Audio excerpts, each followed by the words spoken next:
ప్రభుత్వ హయాంలో టీటీడీలో భగవద్గీత ముద్రణ పేరుతో భారీ కుంభకోణానికి తెరలేపారని జనసేన నాయకుడు కిరణ్ రాయల్ ఆరోపించారు.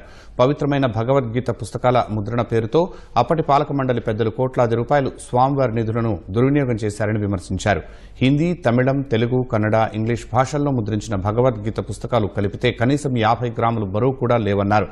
దాదాపు 40 లక్షలకు పైగా పుస్తకాలు టీటీడీ గోదాముల్లో మూలుగుతున్నాయని, ఈ కుంభకోణంపై టీటీడీ విజిలెన్స్ విభాగం తక్షణమే విచారణ చేపట్టాలని డిమాండ్ చేశారు. భగవద్గీత చూసామన్నా మనం హిందువులకి ఒక బ్రాండ్ సెంటిమెంట్ గా దేవునితో కొలుస్తాం భగవద్గీతని.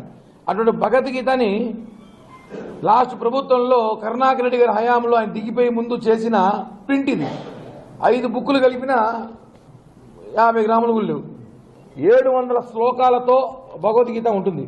ఇది ఎక్కడున్నాయి నాకు అర్థం కావట్లేదు. 700 శ్లోకాలు అర్థం కావట్లా. దీంట్లో ఒక డైలాగ్ అయితే రాస్తున్నారు పెద్దదిగా, మాట తప్పని మడమ తిప్పని మహనీయులకు బాసటగా నిలిచింది అని హెడ్డింగ్ పెట్టారు. భగవద్గీతలో జగన్ డైలాగులు పబ్లిష్డ్ బై శ్రీ ఏవి ధర్మారెడ్డి 2వ పేజీలో.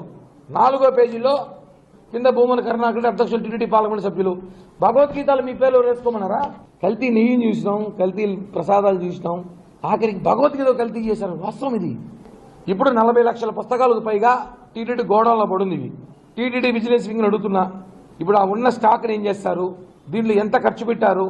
నాకున్న సమాచారం అయితే భారీ కుంభకోణం తెలిసింది.